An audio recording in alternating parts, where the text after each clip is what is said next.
तत्सवितुर्वरेण्यं भर्गो देवस्य धीमहि धियो यो नः प्रचोदयात्। ओम गुरुर्ब्रह्मा गुरुर्विष्णु गुरुरेव महेश्वरः गुरुः साक्षात् परब्रह्म तस्मै श्री गुरुवे नमः। अखंडमंडलाकारं व्याप्तं येन चराचरं तत्पदं दर्शितं येन तस्मै श्री गुरुवे नमः। मातृवत् लालयित्री च पितृवत् मार्गदर्शिका नमोस्तु गुरुसत्तायै श्रद्धा प्रज्ञायुता च श्रद्धा प्रज्ञायुता।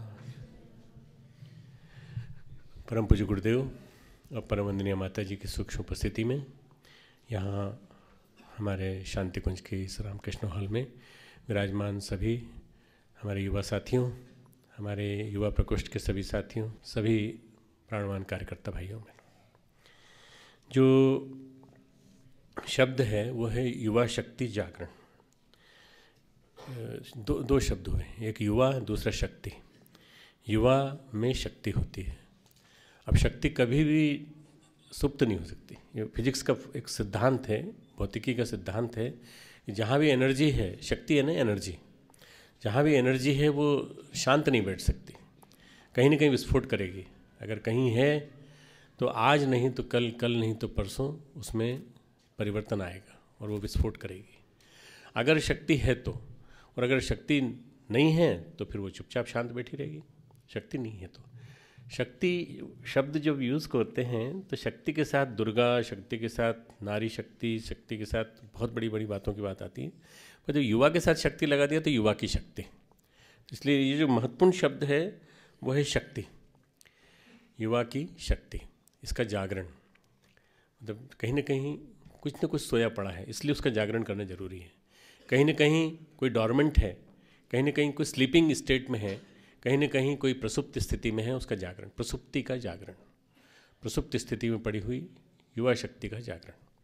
ये एक ट्रेनिंग ऑफ द ट्रेनर्स, आप लोग जो आए हो यहाँ पर, ये कार्यकर्ता प्रशिक्षण है जिसमें आपको ये सीख के जाना है कि हमको क्या करना है, हमें क्या करना है, कैसे करना है। ये सारा के सारा प्रशिक्षण चलेगा। अपने मन को रिसेप्टिव बना के चलना, ग्रहणशील बना के चलना, और देखना बहुत कुछ मिलेगा यहाँ से जब आप जाएंगे और आप प्रशिक्षक बन के जाएंगे। जब प्रशिक्षक बन जाएंगे तो फिर आप देखना कि गुरुदेव जो चाहते हैं युवाओं में क्रांति लाना, वो बहुत बड़ी क्रांति है। अभी अंकुर ने आंकड़े दिए, उन आंकड़ों के हिसाब से ऐसा लगता है कि बहुत बड़ा वर्ग जो है युवाओं का कहीं भटक रहा है, वास्तव में भटक रहा है। 6 महानगरों में सर्वे किया गया कि भाई युवा चाहते क्या हैं, उनके आदर्श क्या हैं। तो उनके आदर्श सर्वे करने के बाद ये पाया गया कि उनके आदर्श जो हैं वो भ्रष्टाचारी, करप्ट लोग, रातों रात करोड़पति बनने वाले, यानी पैसा उनका आदर्श है, पैसा। और अगर पैसा आदर्श रहेगा हमारे युवाओं का तो फिर कैसे काम चलेगा। करीब 60% युवाओं का आदर्श पैसा निकला। तो इसका मतलब ये कि 60% युवाओं में शक्ति तो है पर वो जगाई नहीं गई है। जिस दिन जगा दी जाएगी उस दिन उनका आदर्श दूसरा हो जाएगा, बदल जाएगा। आदर्श की स्थापना, आदर्श की प्रतिष्ठापना और आदर्श को स्थापित करना, ये हमारे युवा शक्ति जागरण का लक्ष्य है। तो शब्द हुआ दो, युवा शक्ति जागरण। एक शब्द और है युवा ऊर्जा। ऊर्जा, युवाओं की ऊर्जा शक्ति से अलग है वर्ड ऊर्जा। ऊर्जा शब्द जो है उसको कहते हैं जहाँ अंदर से बाहर तक वो पूरी पूरी स्फुल्लिंग फैलाती हुई विद्युत ऊर्जा, ध्वनि ऊर्जा, ये सब ऊर्जा हैं पूरी पूरी। इसी तरह से युवा की जो ऊर्जा होती है उसका मतलब ये कि अंदर से बाहर तक कहीं ना कहीं चमत्कारी परिवर्तन लाने के सामर्थ्य इसके अंदर है। जैसे ही आती है, हार्मोन्स हमारे अंदर जैसे बढ़ने लगते हैं वैसे हमको पता चलने लगता है हम युवा हो रहे हैं। बालक थे कल तक मम्मी पापा की गोद में ही बैठ जाते थे और वो बुरा भी नहीं मानते थे। अब वो कहते हैं बड़ा हो गया है, समझदारी रख, खड़ा हो जा, तेरे आवाज़ बदल गई, तेरे चेहरा बदल गया, तेरी मूछें आ गई, ये सब के सब परिवर्तन दिखाई पड़ने लगते हैं। परिवर्तन के साथ साथ ऊर्जा बाहर दिखाई देने लगती है। युवा उसको कहते हैं जिसके अंदर ऊर्जा का लबालब भरा भंडार है, शरीर में बल के रूप में, मन में प्रतिभा के रूप में, और अंतर जगत में आदर्शों की बलिवेदी पे न्योछावर होने के रूप में। ये जो है ये ऊर्जा की परिभाषा है। ऊर्जा 3 रूपों में परिभाषित होती है, ओजस, तेजस, वर्चस। ये जो ओजस, तेजस, वर्चस है ये हम उपयोग में ला रहे हैं कि नहीं, इसकी हमारा सुनियोजन हो पा रहा है कि नहीं। कहीं ऐसा तो नहीं कि हमारा ओजस जो है वो देखते देखते देखते ख़त्म हो गया, असंयम के कारण हमने अपनी शक्ति खो दी और बहुत जल्दी हम बिल्कुल छूछ होकर के, गुरुदेव कहते थे छूछ होकर के रह गए। इतना ज़्यादा वातावरण में प्रदूषण है। जिस वातावरण से हम लोग गुजर रहे हैं, इस वातावरण में बहुत ज़्यादा प्रदूषण है, वैचारिक प्रदूषण बहुत ज़्यादा है। ये वैचारिक प्रदूषण ही सबसे बड़ा घातक चीज़ है, जिसमें अश्लीलता है, जिसमें हिंसा है, जिसमें प्रतिस्पर्धा का ज़माना है, एग्रेशन है। बाकी वायु प्रदूषण, जल प्रदूषण, इन सब से हम लोग लड़ लेंगे, पर वैचारिक प्रदूषण से लड़ना बहुत बहुत कठिन है, क्योंकि वैचारिक प्रदूषण जो है वो आदमी के चिंतन को अधोगामी बनाता है और निष्क्रियता की ओर ले जाता है, आगे बढ़ने नहीं देता किसी हालत में। वैचारिक प्रदूषण जब तक रहेगा तब तक मन में तमोगुण हावी रहेगा बस, और तमोगुण आदमी के अंदर प्रमाद लाता है, आलस्य लाता है, जड़ता लाता है, और किसी काम को करने की वृत्ति अंदर से पैदा नहीं होती। ये जो वैचारिक प्रदूषण है, इसके साथ साथ ज़माने में और भी ज़्यादा खतरनाक चीज़ें हुई हैं। गुरुदेव ने एक बात लिखी है जो मैंने फरवरी के अखंड ज्योति में भी लिखी थी, आप लोग चाहें तो पढ़ लीजिएगा, फरवरी 2012 की, कि आदर्शों और सही बातों में कहा जाए तो कृतज्ञता की दृष्टि से, आदमी कृतज्ञ होता है तो एक दूसरे के लिए कुछ करने का मन करता है। कृतज्ञता की दृष्टि से, आदर्शों की दृष्टि से और किसी के लिए कुछ कर दिखाने की दृष्टि से सबसे घटिया कौम की दृष्टि से के माध्यम से हम गुजर रहे हैं इस समय। सबसे घटिया कौम है कृतज्ञों की। इस समय इतनी बाढ़ आ गई है, जो सामने तारीफ करेंगे, पीठ पीछे आपके छुरा भोंकेंगे, ऐसे लोगों की बाढ़ आ गई। ऐसे लोग इस समय इस सदी में बहुत ज़्यादा है, और इन लोगों के बीच में काम करना यानी असंभव से असंभव काम करके दिखाना है। तो इसलिए ये मान के मत चलना कि सब के सब युग निर्माणी हैं, सब बहुत अच्छे लोग हैं, सब बढ़िया लोग हैं। बदलने की ज़रूरत हमको सबको पड़ेगी, सबको बदलने की ज़रूरत पड़ेगी, और खुद अपने आप से शुरुआत करनी पड़ेगी कि हमारे अंदर जो शक्ति है वो इस शक्ति इन सबसे, असुरता से, तमस से लड़ सकती है कि नहीं। तमस का कुहासा भयंकर छाया हुआ है चारों तरफ, और इस कुहासा मन में भी छाया हुआ है, विचारों पे भी छाया हुआ है, दिमागों पे भी छाया हुआ है। इसलिए युवा शक्ति को जागने की और युवा ऊर्जा के जागरण की अनिवार्यता है। तीसरा वर्ड है युवा चेतना। जड़ और चेतन दोनों में क्या अंतर है? जड़ चीज़ हिलती नहीं है और चेतन चीज़ हिलती है। तो चेतना जो है वो इस चीज़ का लक्षण है कि इसमें प्राण है। चेतना, युवा चेतना जब हम बात करते हैं, युवा चेतना तुम हिमालय शिखरों भी गीत चल रहा था। चेतना की जब हम बात करते हैं, मान के चलिए कि ये अंदर की वो स्पंदन है जिसके माध्यम से आदमी चलता फिरता है, आदमी कुछ करके दिखाता है और कुछ दिखाई पड़ता है कि वास्तव में कुछ है। भगवान कृष्ण ने गीता में कहा है कि मणि में जैसे धागे बंधे, मणि धागों में जैसे बंधी रहती है माला में, उसी तरह से मैं गुथा हुआ हूँ हर व्यक्ति के अंदर। मैं कौन हूँ? मैं चेतना हूँ, मैं चेतना की शक्ति हूँ। चेतना की शक्ति और बाकी सब जड़ हैं। हमारे अंदर चेतना है तो परमात्मा की वजह से है, पराशक्ति की वजह से। अपरा यानी जड़, अपरा यानी चेतन। 7वां अध्याय कभी मन करे तो पढ़ लेना गीता का 7वां अध्याय, जिसमें ज्ञान विज्ञान योग है। ज्ञान और विज्ञान को विज्ञान सहित, ज्ञान विज्ञान यानी थ्योरी और प्रैक्टिस। विज्ञान जो है उसको कैसे अप्लाई किया जाना, ज्ञान यानी थ्योरी। अध्यात्म का ज्ञान बहुत अच्छा लगता है, पर प्रैक्टिस कैसे करें वो विज्ञान गुरुदेव ने उसमें दिया है, योगेश्वर श्री कृष्ण ने उसमें दिया है। तो इसको कैसे अप्लाई करें? तो परा और अपरा दोनों को साथ लेकर के चलें। हमारे अंदर परा विद्या है, हमारे अंदर पराशक्ति है, हमारे अंदर योगेश्वर कृष्ण की चेतना है, हमारे अंदर गुरु सत्ता की चेतना है। पर उस गुरु सत्ता की चेतना को हम महसूस कर पा रहे हैं कि नहीं? युवा चेतना जागरण, युवा ऊर्जा जागरण, युवा शक्ति जागरण, ये 3 शब्दों को भली भांति समझने की कोशिश करें, तब जाकर के हम पूरे शिविर को, 5 दिन के शिविर को आत्मसात कर पाएंगे, है ना। जो भी कुछ है वो परम पूज्य गुरुदेव की चिंतन चेतना के साथ आत्मसात करते हुए। परम पूज्य गुरुदेव ने कहा है कि आज एक ऐसी स्थिति आ गई है कि आज आदमी जैसे तेजाबी तालाब में पड़ा हुआ है, बिलबिला रहा है, बड़ी हालत का। सत्युग की वापसी पुस्तक में लिखते हैं, भाव संवेदनहीन व्यक्ति जी रहा है, न जाने कैसे जी रहा है। और चारों तरफ देखें तो तरह तरह से बाढ़ आई हुई है, एक तरह से नकल करने की बाढ़ हुई है कि हम कैसे ज़्यादा से ज़्यादा पैसे वाले बने, कैसे ज़्यादा से ज़्यादा हम मॉडर्न बने, कैसे ज़्यादा से ज़्यादा हम अधिकाधिक पाने की कोशिश करें। तो गुरुदेव ने कहा कि ऐसी स्थिति में फिर कोई न्याय नहीं रह जाता, फिर तो जिसकी लाठी उसकी भैंस, फिर तो आदमी किसी येन केन प्रकार काम करता है और वो नुकसान अपना भी करता है, दूसरों का भी नुकसान करता है। और अगर ऐसा युवा करने लगेगा तो बड़ा हालत ख़राब हो जाएगी। विश्वविद्यालयों में, महाविद्यालयों में जिस ढंग से घटनाएं घट रही हैं, वीसी के घर जलाए जा रहे हैं, रजिस्ट्रार साहब के घर जलाए जा रहे हैं और तरह तरह के नुकसान वाली परिस्थितियां हो रही हैं। हिंसा के प्रदर्शन, हिंसक प्रदर्शन, उनको कोई भी मोहरा बना लेता है, राजनीति वाले मोहरा बना लेते हैं और राजनीति वाले मोहरा बना करके उनका प्रयोग करते हैं।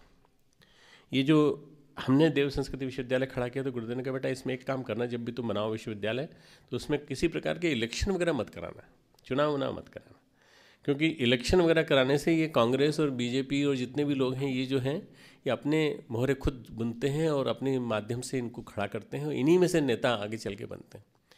ये जो नेतागिरी का जो शौक लगता है वो यहीं से चालू हो जाता है। कौन सी उम्र से? 15, 16, 17 साल की उम्र से चालू हो जाता है।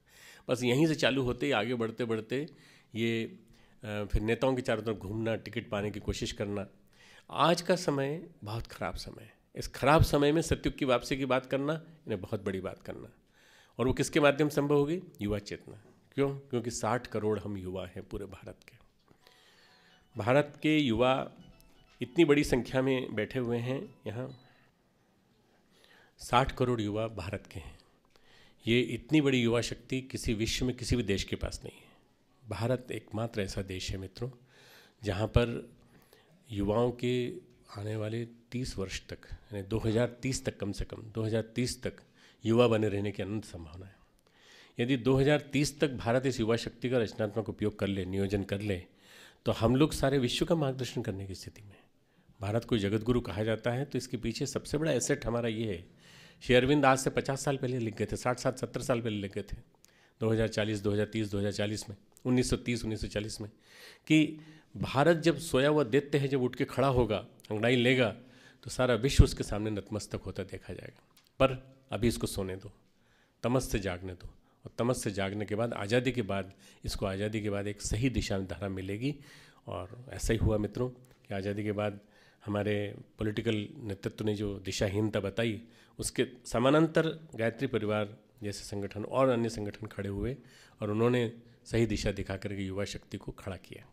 इसलिए ये जरूरत थोड़ा हमको ध्यान में रख के चलना पड़ेगा कि ये जो 60 करोड़ युवा को टारगेट रखकर 10% युवाओं को हमको पहले पकड़ना है। 10% युवा, 10% युवा यानी कितने हुए? 10% युवा कितने हुए? 6 करोड़। तो 6 करोड़ हमारे टारगेट हैं। 6 करोड़ युवा हमारे टारगेट हैं, जो उनमें से आधे गांव में रहने वाले और आधे स्कूल में जाने वाले, कॉलेज में जाने वाले, आधे पढ़े लिखे, आधे कम पढ़े लिखे पर गांव में रहने वाले। 3-3 करोड़ युवाओं के ऊपर हम टारगेट करेंगे और आने वाले 5-6 साल के अंदर रणनीति बनाएंगे। इन 10 करोड़ को, इन 6 करोड़ को हम ट्रेनर्स बना देंगे और एक एक से फिर 10-10 को बदलेंगे। तो देखते देखते सारा युवा वर्ग हमारे साथ होता जाएगा। ये 3 परिभाषाएं सुनना बहुत ज़रूरी है कि ये 3 परिभाषाओं के माध्यम से। अब युवा कौन? जो बूढ़े होते हैं वो भूतकाल की बात करते हैं, जो भविष्य की चिंता करते हैं वो बच्चे कहलाते हैं, लेकिन जो युवा हैं वे वर्तमान की सोचते हैं। जो वर्तमान में विचरण करे, वर्तमान में रहे, वो युवा। जो भविष्य में रहे वो सही अर्थों में कहा जाए तो वो बच्चे हैं, बच्चे भविष्य की चिंता करते हैं। और वृद्ध क्या करते हैं? हम ऐसे थे, हम ऐसे थे, हम जब रिटायरमेंट नहीं हुआ था उसके पहले जब ऑफिसर थे, जब हम IAS थे, जब हम प्रोफेसर थे, जब हम सेठ थे, जब हम दुकानदार थे, जब हमारे पिता थे, दादाजी थे, ये बूढ़े लोग थे की बात करनी नहीं है। हमें क्या करनी है? हम आगे क्या, हमें इस समय क्या करना है, वर्तमान में क्या करना है। यस्टरडे क्या है बताइए? हिस्ट्री, इतिहास है, एक इतिहास बन गया। टुमारो इज ए मिस्ट्री, रहस्य है। अगला दिन जो है, आने वाला दिन है, वो रहस्य है। आज का दिन क्या है? प्रेजेंट यानी गिफ्ट। जन्मदिन पे क्या मिलता है? गिफ्ट मिलता है कि नहीं? तो आज का दिन गिफ्ट है। इसको आज हर दिन को, इसलिए गुरुदेव ने कहा हर दिन नया जन्म, हर रात नई मौत। तो आज के दिन को नया जन्म मानकर उसको गिफ्ट की तरह से जीनो। हर दिन को जियो ताज़ा, बिल्कुल। ये नहीं कि सब कल ऐसा दिन निकल गया, कोई बात नहीं, कल का दिन निकल गया, वो तो कल के बारे में सोचने वाले बूढ़े कहलाते हैं। जो आज के बारे में सोचेगा वो युवा। तो युवा वो जो हर दिन नया जन्म, हर रात नई बात, हर रात नई मौत की बात सोचे और नए सिरे से प्लानिंग करे, नए सिरे से। पास से सीख लेना चाहिए अपने को, है ना। हिस्ट्री से सीखते हैं हम, हिस्ट्री हमें सिखाती है हमारा देश गुलाम था और ये था और वो था, तो हमें क्या करना चाहिए, अपना देश गुलाम फिर से न बनने पाए इसके कोई तरीके सोचना चाहिए। हमारा देश अंग्रेज़ों ने गुलाम बना लिया था, आगे कोई ऐसी परिस्थिति नहीं आया है कि हमको कोई उपनिवेशवाद की गिरफ्त में ले ले, कोई आके हमें अंग्रेजी के नाम पे गिरफ्त में ले ले, कोई आके हमें दुनिया भर के जो FDI और ये सब आ रहे हैं इनके नाम पे गिरफ्त में ले ले। ऐसा इसके बारे में सतर्क रहने का काम हिस्ट्री सिखाती है हमें, ये हम सीखें, परंतु वर्तमान में जिएं। सुबह से शाम तक वर्तमान में, हर क्षण हर पल हमारा उसी में जीना चाहिए। जो वृद्ध हैं वो भूतकाल की बात करते हैं, बच्चे भविष्य की चिंता करते हैं, लेकिन युवा हैं जो वर्तमान की सोचते हैं। हमारा भविष्य यदि हमें उज्जवल बनाना है तो हमें वर्तमान को ठीक करना पड़ेगा, वर्तमान को ठीक रखना पड़ेगा, करना भी पड़ेगा, ठीक रखना भी पड़ेगा, और उसकी प्लानिंग भी बढ़िया बनानी पड़ेगी सुबह से शाम तक की। वर्तमान समय में जो समस्या है और जिसे जूझना है, भविष्य का रास्ता जिसे प्रशस्त करता है, उस व्यक्ति का नाम है युवा, जो वर्तमान की समस्या को समझता है और उसके लिए, प्रॉब्लम्स के लिए, प्रॉब्लम सॉल्विंग पजल के लिए वो अपने रास्ता बनाता है, खुद रास्ता बनाता है। जो वर्तमान में संघर्ष करने को तैयार है, जिसके अंदर इतना मादा है, जिसके अंदर इतनी उमंग है, वो युवा है। इस संक्रमण काल में भी जिसमें उज्जवल भविष्य का सपना बसा है, वो है युवा। इस संक्रमण काल में भी जिसमें उज्जवल भविष्य का सपना बसा है, वो है युवा। इस युग की जड़ता को जो चीरकर मानवता को नए युग की ओर ले जाने के लिए जो संकल्पित है, वो है युवा। आज हम लोग जब सतयुग की वापसी की बात करते हैं और 21वीं सदी उज्जवल भविष्य की बात करते हैं, तो बहुत सारे लोग सोचते हैं कब आएगा उज्जवल भविष्य, कब आएगा उज्जवल भविष्य। तब हम निराश होकर नहीं कहते, हम पूरी आँखों में उम्मीदें लेके कहते हैं नहीं आएगा। हमें गुरु सत्ता ने कहा है तो हमें दिखाई पड़ रहा है, उम्मीदें हैं, और निश्चित रूप से आने वाला समय उसको लेके आ रहा। आप सभी, चाहे आपकी उम्र कुछ भी हो, यदि इस श्रेणी में अपने आप को देखते हैं तो युवा आप हैं, सब युवा हैं जो बैठे हैं हमारे बीच में। कई बुजुर्ग से भी दिखाई पड़ रहे हैं, कई बड़ी बहनें भी दिखाई पड़ रही हैं, कोई बड़े भाई भी दिखाई पड़ रहे हैं, सब युवा हैं। क्यों? ये जो मैंने डेफिनेशन दी है, इस डेफिनेशन में आप उतरते हैं? बोलेंगे हाँ। इस डेफिनेशन में आप उतरते हैं कि नहीं, बताइए इस परिभाषा में। अगर उतरते हैं तो युवा हैं, नहीं तो अगर नहीं उतरते हैं तो फिर बाहर निकल जाओ कमरे से, फिर आप युवा नहीं हो, फिर आप बूढ़े हो गए। ठीक है ना। उम्र से शरीर को थकना स्वाभाविक है। हारे मन और थके तन से कोई युवा नहीं होता। हारा मन नहीं हारना चाहिए और तन थकना नहीं चाहिए, है ना। तन क्या होता है, शरीर भले ही बूढ़ा हो जाए, पर हमारे यहाँ युवा है। आप देखिए वीरेश्वर भाई साहब को देखिए, आप 80 साल को टच करने वाले हैं, पर कहीं आपको लगता है थक रहे हैं, कहीं शरीर में ऊर्जा है। ऑपरेशन हुआ तो भी गर्मी है, चल रहे हैं, बिल्कुल चल रहे हैं, ऊर्जावान हैं भाई। जिसका शरीर थक गया वो कहता है, गुजराती में बोलते हैं माने थाक लागे छे, हिंदी में कहते हैं मुझे बार बार थकान लगती है, मेरा मन करता है, मैं पीठ दर्द होता है, मैं सोचता हूँ सो जाऊँ, मैं परेशान होता हूँ, कभी कभी तो ऐसा लगता है कि ज़्यादा सोने का मन करता है। प्रमाद आलस्य निद्रा भी तन निबध्नाति भारत, भगवान कृष्ण गीता में कहते हैं। प्रमाद, आलस्य और निद्रा। प्रमाद यानी प्रोक्रेस्टिनेशन, टालना, दूसरा आलस्य, तीसरा निद्रा, ये तीनों आदमी के तमोगुण के प्रतीक हैं। तो अगर आपको ये तीन चीज़ ज़्यादा सताती हैं तो इसका मतलब ये कि आप तमोगुणी बनते चले जा रहे हैं और आप धीरे धीरे आप थकान की ओर जा रहे हैं। थकान बीमारी है, कोई रोग है तो उसका डायग्नोसिस कराओ, ट्रीटमेंट कराओ, पर ये मत कहो हम तो थक गए, अब हमसे काम नहीं होता।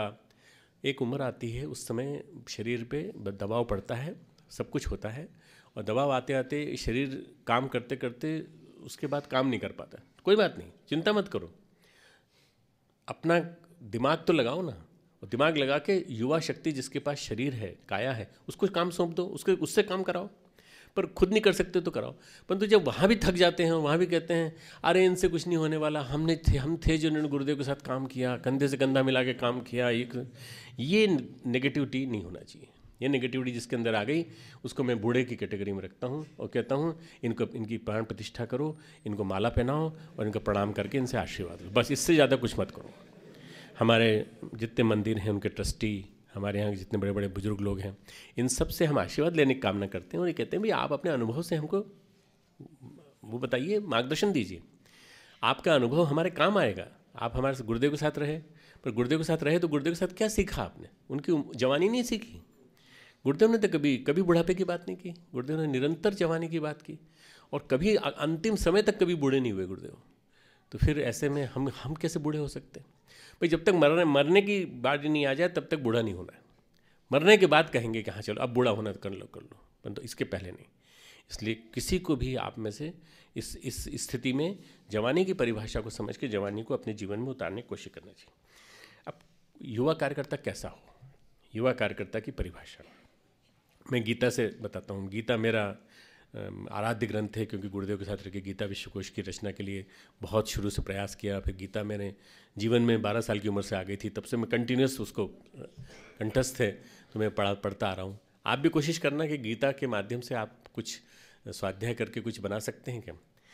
मैं 18वें अध्याय का 26वां श्लोक का उदाहरण दे रहा हूँ। 18वें अध्याय का 26वां श्लोक आप बाद में गीता में देख लेना, मैं बोलता हूँ लिखते चले जाना। मुक्त संगो अनहमवादी, ये कार्यकर्ता की परिभाषा, युवा कार्यकर्ता की परिभाषा। युवा कार्यकर्ता कैसा होना चाहिए? मुक्त संगो यानी आसक्ति से रहित।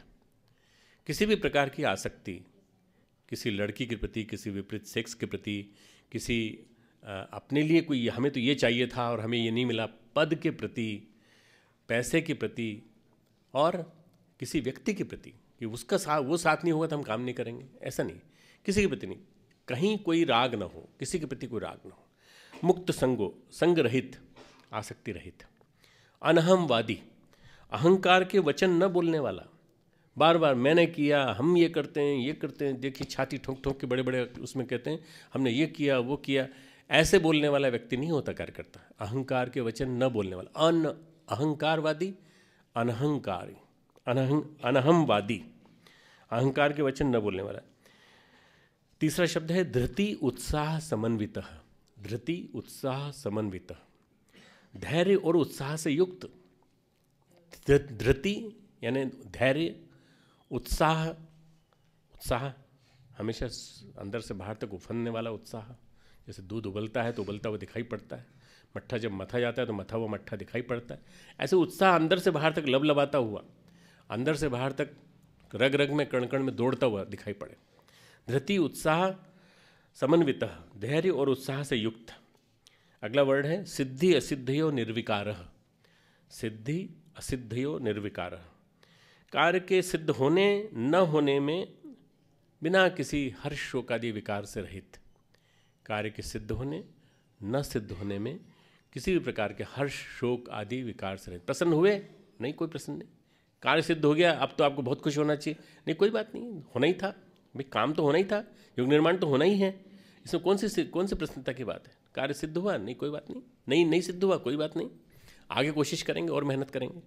सिद्धि असिद्धयो निर्विकारः, कर्ता कार्यकर्ता। सात्विक, सात्विक उच्चते कहा जाता है। ये पूरा श्लोक अब मैं पढ़ के सुनाता हूँ, ये मैंने पीसेस में बोला। मुक्त संगो अनहमवादी, धृति उत्साह समन्वितः, सिद्धि असिद्धयो निर्विकारः, कर्ता सात्विक उच्चते। ऐसा कार्यकर्ता सात्विक कहा जाता है। ये 18वें अध्याय के 26वें श्लोक की सारी परिभाषाएं युवा कार्यकर्ता के ऊपर लागू होती हैं, आप सबके ऊपर लागू होती हैं। यदि आप में ये सब गुण हैं, पहला गुण आसक्ति रहित, दूसरा गुण अहंकार के वचन न बोलने वाला, किसी भी तरह से मद में न आने वाला। मद हमारे लिए बहुत नुकसान का कारण बनता है।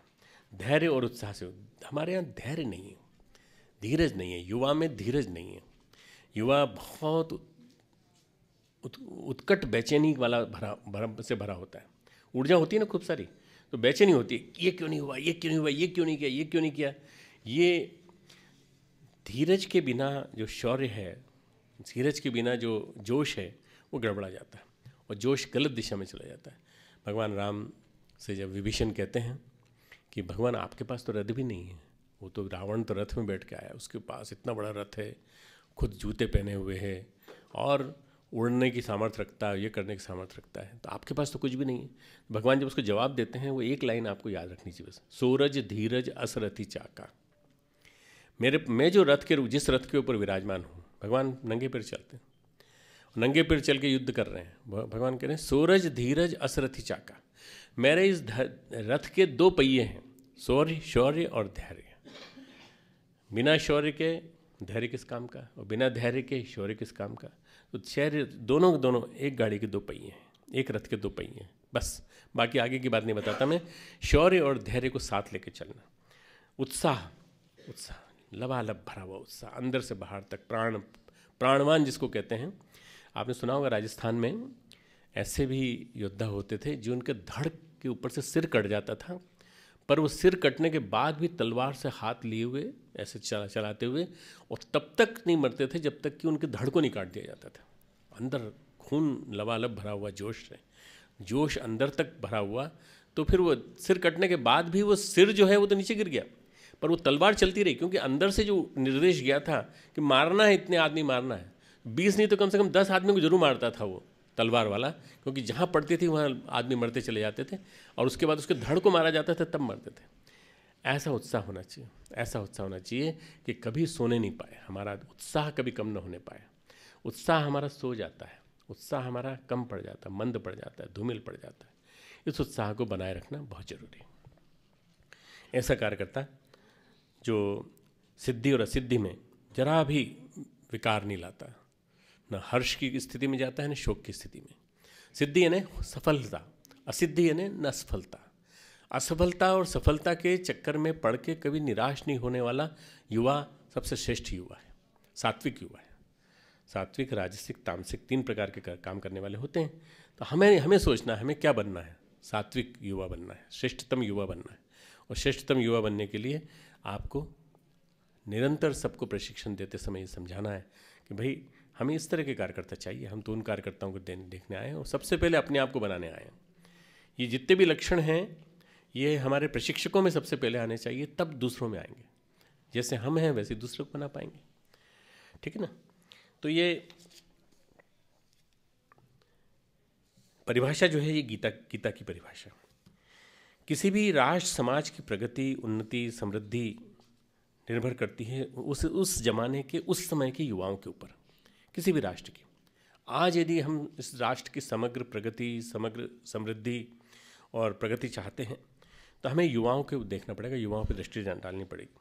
हर देश में युवा होते हैं, उनकी स्थिति क्या है, क्रियाशील हैं कि नहीं, हर एक के अपने स्वप्न होते हैं और किशोरावस्था से देखना आरंभ कर देते हैं। तो सारे ताने बाने हमारे स्वप्नों में हमारे इर्द गिर्द होते हैं। क्या हमारे ताने बाने हमसे ज़्यादा बड़े परिधि में पहुँचे? क्या हमारे ताने बाने समाज की परिधि में आए?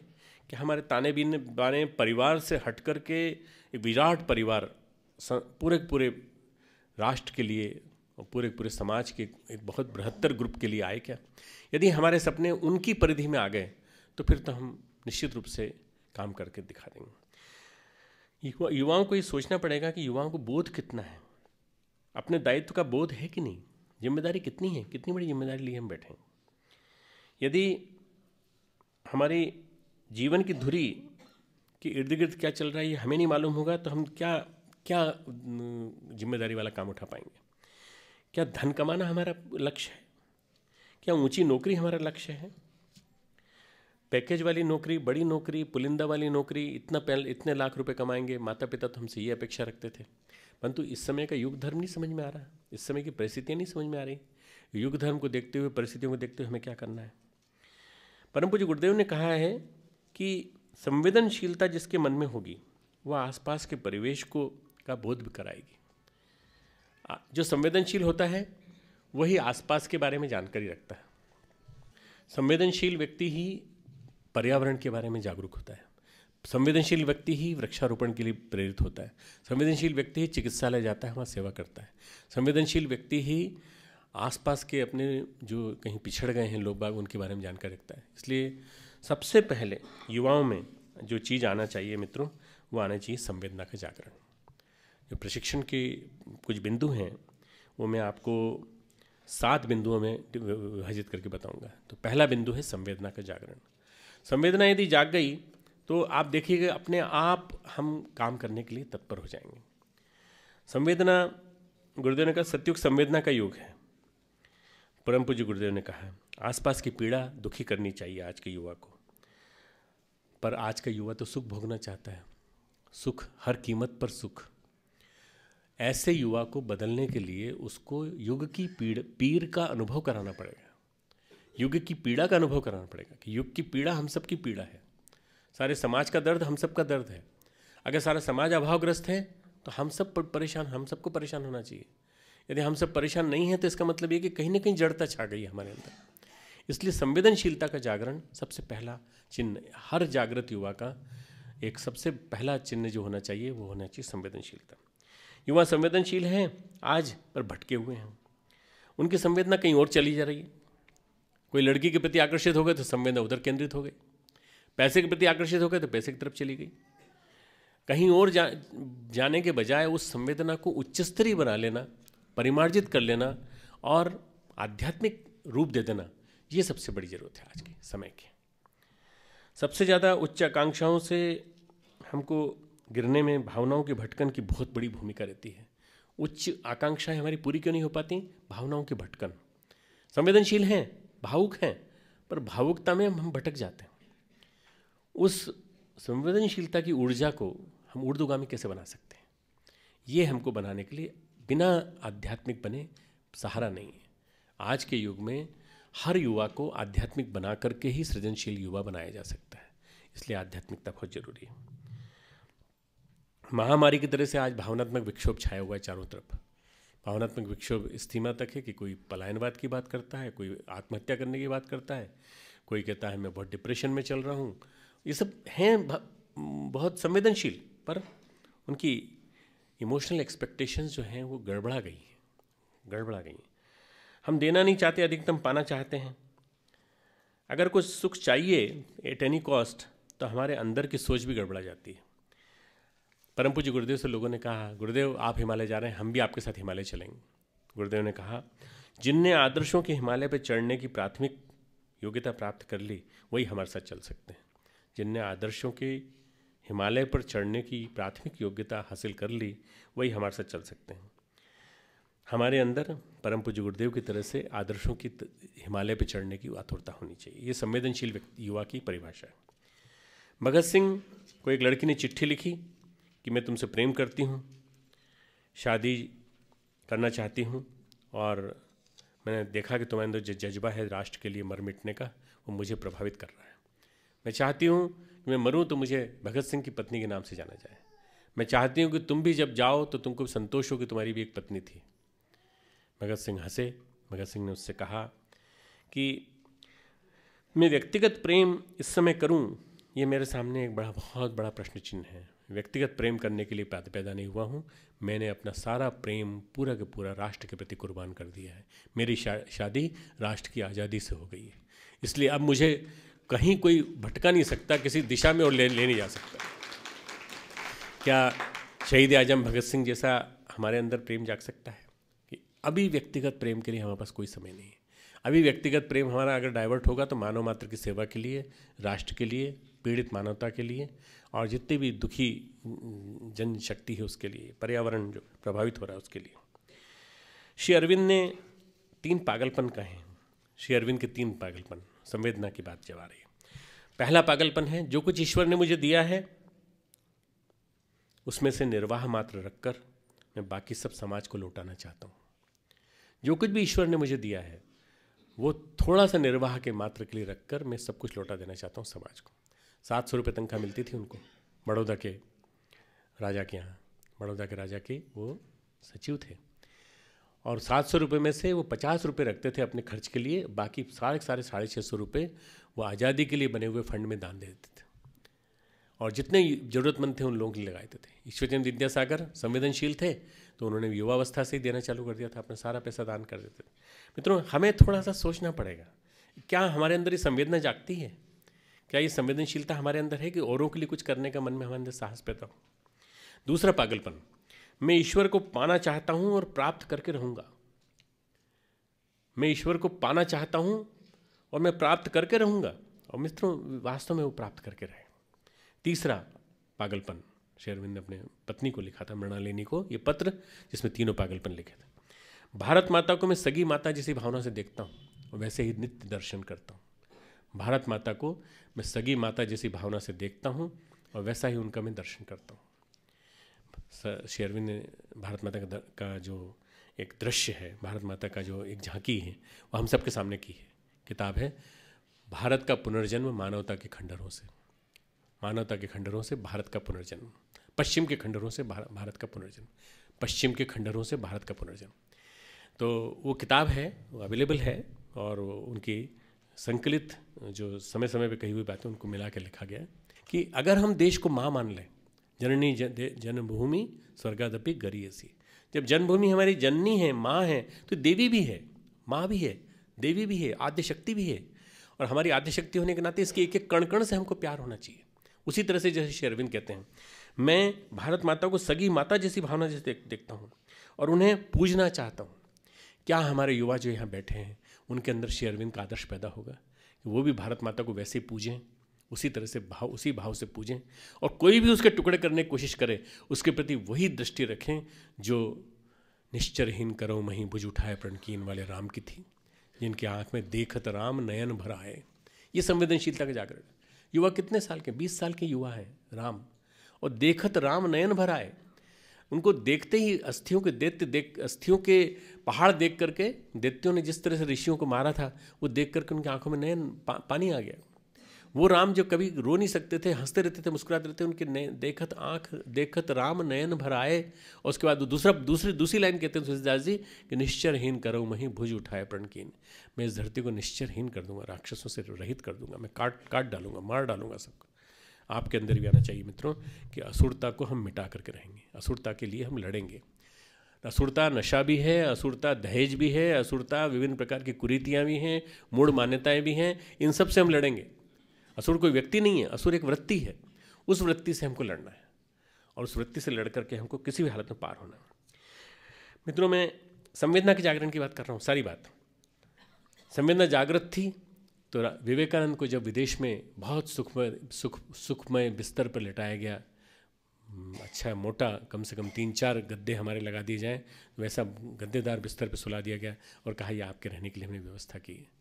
तो श्री स्वामी विवेकानंद वहाँ नहीं सोते, वहाँ से उठ के चले आते हैं और रात भर रोते रहते हैं, और ज़मीन का जो जहाँ पे जब ये होता है अपना पाँव पोंछने वाला, वो वहाँ जाकर के सोते हैं नीचे ज़मीन पर, और कहते हैं मेरे गुरु भाइयों के पास तो ये भी उपलब्ध नहीं है, मैं कैसे सो सकता हूँ। मेरा अधिकांश देशवासी मेरे गरीब हैं, मेरे 80% देशवासियों के पास सोने को बिछौना तक नहीं है, और ओढ़ने के लिए कोई वस्त्र भी नहीं है, ऐसे में कैसे सो सकता हूँ। ये संवेदना का जागरण, ऐसी संवेदना जागृत होने चाहिए हमारे हम सब के बीच में।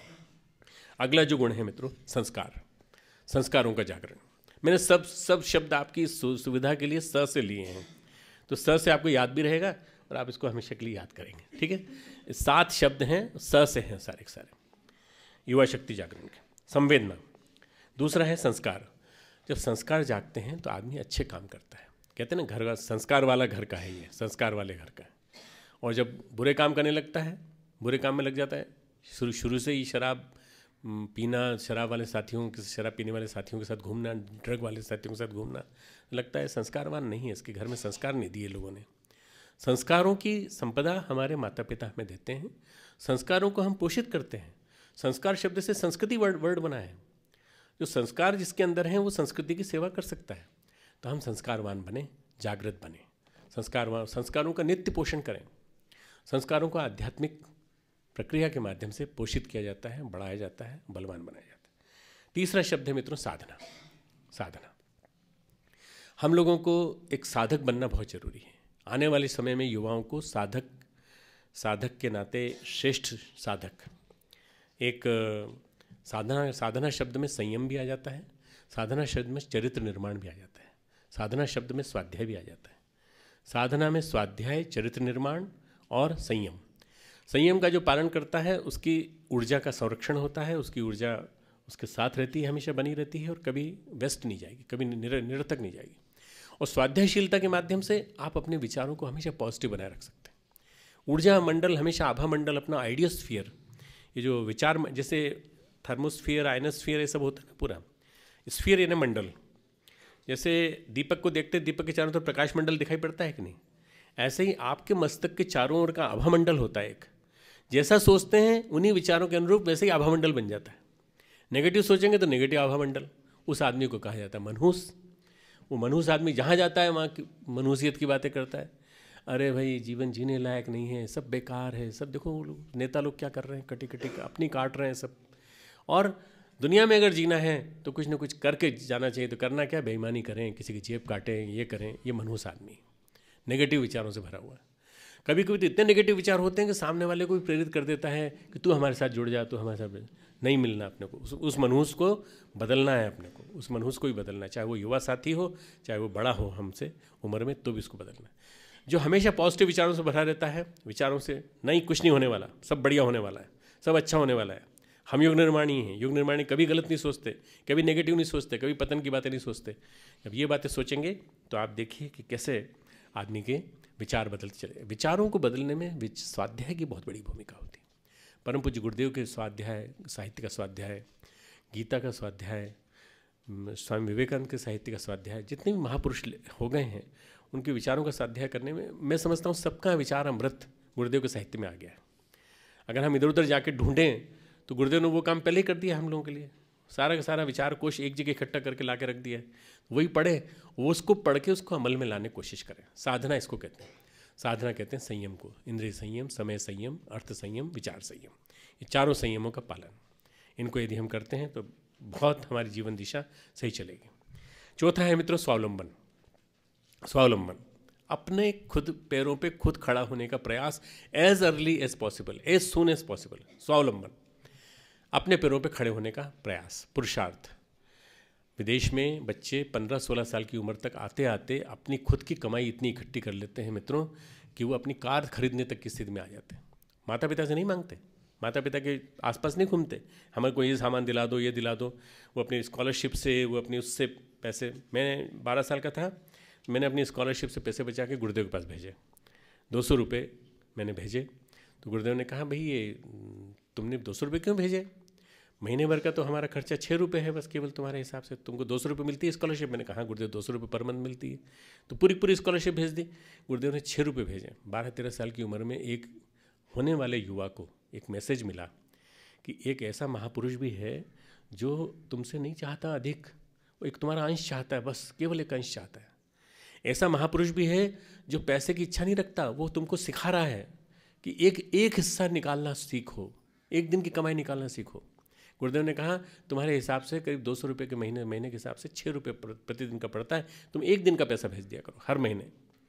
मुझे बड़ा अजीब सा लगता था, 6 महीने का पैसा, 6 रुपये कोई का मनी ऑर्डर होता है, परंतु धीरे धीरे करके मैंने सीखा कि वास्तव। और गुरुदेव के पास 6-6 रुपये के, 5-5 रुपये के, 10-10 रुपये के मनी ऑर्डर आया करते थे मित्रों। आज जब हमको कोई लाखों रुपये देता है तो हम सोचते हैं देखो कितना बड़ा बीज बो गए गुरुदेव तप का, कि उस बीज के बदले में हमको कितनी बड़ी फसल काटने को मिल रही है। आज मिशन को चलाने के लिए इतना बड़ा काम, इतने बड़े भवन बने हुए हैं, सारा काम चल रहा है, सारे मिशन चल रहे हैं, और न जाने कितने लोग बढ़ बढ़ के आगे आ रहे हैं। वृक्षारोपण अभियान से लेके दुनिया भर के वृक्ष अभियान से लेकर सब में आगे बढ़ बढ़ के काम करने के लिए लोग सहायता कर रहे हैं। ये सब उस बीज का चमत्कार है, अंशदान, एक दिन की कमाई। मित्रों, स्वावलंबन का क्रम गुरुदेव से सीखा। अपने पैरों पे खड़े होने की बात, अपने पैरों पे खड़े होने के बाद अपना पैसा संचित करो, अपने श्रम से अपनी कमाई को संचित करो और इकट्ठा करके उसको नियमित रूप से लगाते रहो। और कोशिश करो कि उद्योग सीख लो, कोई ढेर सारे उद्योग हैं।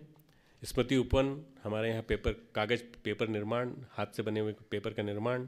शांति कुंज में आप लोग 5 दिन रहेंगे, 5 दिन में आपने पहले नहीं देखा हो, देख के आइएगा। हाथ से बने हुए कपड़े का निर्माण, सब कुछ यहाँ पर हो रहा है। और ये अपने आप में आप सबको प्रेरणा का स्रोत है कि आप क्या कर सकते हैं। ये क्या आप खुद मालिक, नौकर बनने के बजाय मालिक बनकर के 20-25 युवाओं को दिशा दे सकते हैं। 20-25 में अभी बिलासपुर होकर आया 4-5 दिन पहले, तो बिलासपुर के युवाओं में मैंने देखा खूब ऊर्जा है, खूब उमंग है, बहुत सारे बैठे हैं यहाँ पे। और पचपेड़ी के रायपुर के प्रोजेक्ट को देखा मैंने कि अपने बलबूते न जाने कितने प्रोडक्ट वो लोग बना रहे हैं, और वो उनके प्रोडक्ट सब ले जा रहे हैं। नहीं, कौन ले जाएगा, कौन खरीदेगा, वो तो हमारे प्रोडक्ट में इतनी क्वालिटी नहीं है। नहीं, क्वालिटी तुम बनाओ ना, क्वालिटी तुम बनाओ, भले इतना आकर्षक ना बने, कोई बात नहीं। पर आज आदमी ऑर्गेनिक फार्मिंग से लेकर के हर चीज़ चाहता है, जड़ी बूटी चाहता है, खाने का चीज़ सही शुद्ध चाहता है, हर चीज़ सही चाहता है। क्या आप बनाने की स्थिति में हो? अपने पैरों पर खड़े हो जाओ। नौकरी करते करते मर जाओगे जीवन भर, उसके बजाय यदि मालिक बनना है तो अपना उद्योग चालू करो और उद्योगों में लोगों को खपाओ, लगाओ। ये बहुत बढ़िया क्रम हो जाएगा मित्रों यदि हमारे commercial project, missionary commercial project चालू हो जाए। अगला क्रम है मित्रों शिक्षण। शिक्षण, शिक्षा और विद्या का सार्थक समन्वय, स से ही चल रहा है, शिक्षा और विद्या का सार्थक समन्वय।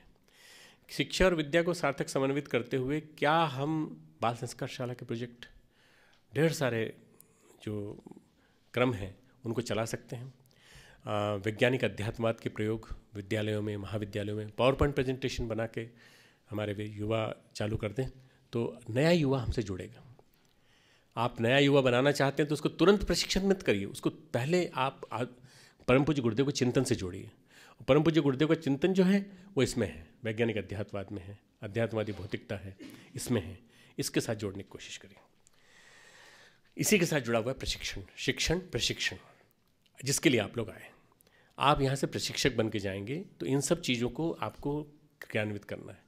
सबसे ज़्यादा कीमती, सबसे ज़्यादा हमारे लिए प्राणवान वो व्यक्ति है जो खुद ट्रेन होकर के न जाने कितनों को ट्रेन कर दे, जो खुद ट्रेन होकर के जाए। आप इतने लोग आए, यहाँ से 200-250 लोग आए, अब आपको जा कर के कम से कम 25,000 में मल्टीप्लाई होना है। 25,000 प्रशिक्षक बन के तैयार होना चाहिए आप ही के माध्यम से। एक एक आदमी 10-10 को ट्रेन करेगा तो 25,000 आदमी अपने आप होते चले जाएंगे। कोशिश करेंगे निश्चित रूप से होता चला जाएगा मित्रों, प्रयास करेंगे तो होता चला जाएगा। अगला स से शुरू होने वाला कार्यक्रम शिक्षण प्रशिक्षण 5वां हो गया। छठा है सृजन के कार्यक्रम। सृजन के कार्यक्रम मिशन ने बहुत सारे दिए हैं आपको। जितने क्रांतिकारी योजनाएं हमारे, जितने आंदोलन हैं हमारे, वो सब सृजन के हैं। उदाहरण के लिए वृक्ष गंगा अभियान, तट शुद्धि अभियान, जल शुद्धि अभियान, हमारा स्थान स्थान पर स्मृति उपवनों का निर्माण, हमारा देवालयों को गोद लेने का अभियान, हमारा सिद्ध जो शक्तिपीठ हैं, विभिन्न स्थान तीर्थ के स्थान हैं और बड़े हैं। आपका शक्तिपीठ है, आपके शक्तिपीठ को ही साफ कर दो आप एक दिन, महीने में एक बार। प्रेरणा दो वहाँ के लोगों को कि भाई आपको भी साफ रखना चाहिए। ये जो तट शुद्धि, जल शुद्धि, ये जितने भी अभियान हैं, इन सब अभियानों के साथ जुड़ा हुआ सबसे बड़ा कंसेप्ट ये है कि हमारा बाहर भी साफ रहेगा तो अंदर भी साफ रहेगा। अंदर की स्वच्छता, बाहर की स्वच्छता, ये दोनों चीज़ों को हम ध्यान रखेंगे। तो ये शुद्धि का अभियान। सृजन कार्यक्रम जितने भी हैं, नवसृजन के, वृक्षारोपण से लेकर के बाल संस्कार शालाओं को चलाने तक, और बाल संस्कार शालाओं से लेकर के विश्वविद्यालयों और अन्य उपक्रमों में, कारपोरेट स्कूल्स में, कारपोरेट कॉलेजेस, ऑफिसेज में जा कर के काम करने का। अगला है मित्रों सेवा के प्रकल्प। किसी एक व्यक्ति को राहत दे देना इतनी बड़ी बात कही जाती है जो अपने आप में अंतरात्मा को सुख देती है। हमारे सूर्यकांत त्रिपाठी निराला जी, उनके साथ हमेशा ये बात होती थी कि उनको कोई कुछ दे जाता था वो हमेशा बांट देते थे। क्यों? अंदर की संवेदना नहीं जीने देती ना, अंदर की संवेदना नहीं चाहती कि मेरे पास सुख सुविधा हो। तो क्या किया उन्होंने? महादेव वर्मा उनको शॉल उड़ा गई, महादेव वर्मा दे गई, कीमती शॉल लेके आई हूँ भाई, मानती हूँ आप बहन की बात रख करके इसको रख लेना, और कोई शॉल बांटना है तो मैं 10 शॉल और दे जाऊँगी बांटने के लिए, इसको मत देना। ठीक है, नहीं देंगे। जब छोड़ने गए, रिक्शे पे बिठा के छोड़ने गए, जब चली गई वो इलाहाबाद में, तो वापस आ रहे थे तो देखा एक भिखारी कुड़कुड़ा रहा है, बिल्कुल ठंडक के दिन थे, नवंबर दिसंबर के। उन्होंने वही शॉल उतारा, उन्होंने कहा अब कौन ढूंढने जाएगा अल्टरनेटिव शॉल दूसरा, वही शॉल उड़ा दिया और चले आए। अगली बार महादेव वर्मा ने पूछा वो कहाँ गया शॉल? बोले अब तो बंट गया, वो तो सब दे दिया। सोने नहीं देती सेवा की ललक, सोने नहीं देती। सेवा की ललक काम करने के लिए प्रेरित करती है। हॉस्पिटल जाएंगे, कोई भूखा नहीं रहा, कोई किसी को खाना नहीं मिला हो तो खाना देंगे, फल बांटेंगे, कुछ ना कुछ करेंगे, कहीं से पैसा लाएंगे, इकट्ठा करेंगे और लोगों को इकट्ठा करके हम काम करेंगे। मित्रों, ये अगर 7 चीज़ें आपके दिमाग में प्रवेश कर गई तो फिर इनका नियोजन अगर सही होने लगा तो आप देख लीजिए कि खूब बढ़िया एक प्रशिक्षित कार्यकर्ता तैयार हो जाएगा। इन 7 चीज़ों को लक्ष्य मानते हुए अपने चिंतन को डेवलप करिएगा। संवेदना, संस्कार, साधना, स्वावलंबन, शिक्षण प्रशिक्षण, सृजन कार्यक्रम और लास्टली सेवा। हॉस्पिटल में जाइए, बूढ़ों के यहाँ जाइए, बूढ़े लोग जो अकेले हैं उनके यहाँ जाइए, उनके बाद बच्चों को छोड़ करके, बच्चे उनको छोड़ करके विदेश चले गए, उनको ध्यान ही नहीं, पैसा भेज देते हैं 20,000 रुपया, 10,000 रुपया, 10,000 रुपये 20,000 रुपये, क्या होगा? चलेंगे कैसे बेचारे? पैसा थोड़ी चलाता है किसी को, सेवा चलाती है। सेवा करिए। एक कोई दंपत्ति को गोद ले लीजिए और सप्ताह में 2 घंटे 3 घंटे का रूटीन बना लीजिए, और सप्ताह में एक बार हम जाएंगे, एक बार तुम जाना, एक बार तुम जाना। उनको लगेगा हमारे बच्चे चले गए परंतु दूसरे बच्चे हमारे पास आ गए, गोद ले लीजिए। जैसे छोटे बच्चों को गोद लिया जाता है, जैसे बड़ों को गोद ले लीजिए। 70 साल से ऊपर के जितने भी बच्चे हैं, 65 साल से ऊपर के सेवा के प्रोजेक्ट चलाने के अस्पताल हैं, अनाथालय हैं, वृद्धाश्रम हैं, इतने प्रोजेक्ट हैं जिनमें आप जाके काम कर सकते हैं। मुझे पूरी उम्मीद है मित्रों कि जब तक आप यहाँ रहेंगे तब तक बहुत कुछ आप लोग सुनेंगे। इतने सारे लोग हमारे पास हैं जो आपको अपने अनुभवों से सिखाएंगे।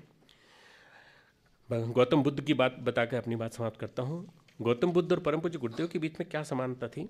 बुद्ध ने जीवन को खूब समझा था, आत्मा परमात्मा के चक्कर में नहीं पड़े, बड़ी बड़ी बातें उन्होंने नहीं की। उन्होंने कहा कि जो भी कुछ है वो करुणा है। आदमी मर रहा है तो मेरे को दिक्कत, आदमी बूढ़ा हो रहा है तो मुझे दिक्कत, आदमी बीमार है तो मुझे दिक्कत।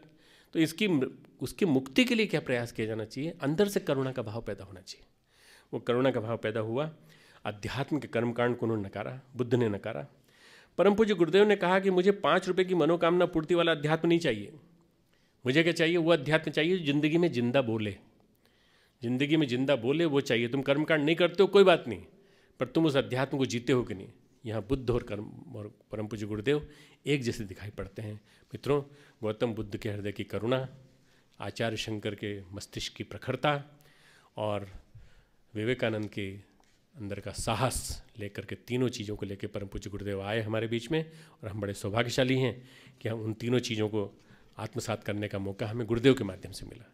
आज भी हमारे बीच हैं और हमेशा हमारे बीच रहेंगे। हम इस प्रशिक्षण के माध्यम से उस सद्गुरु को अपने माध्यम से जीवंत करके दिखाएं, जीवित करके दिखाएं।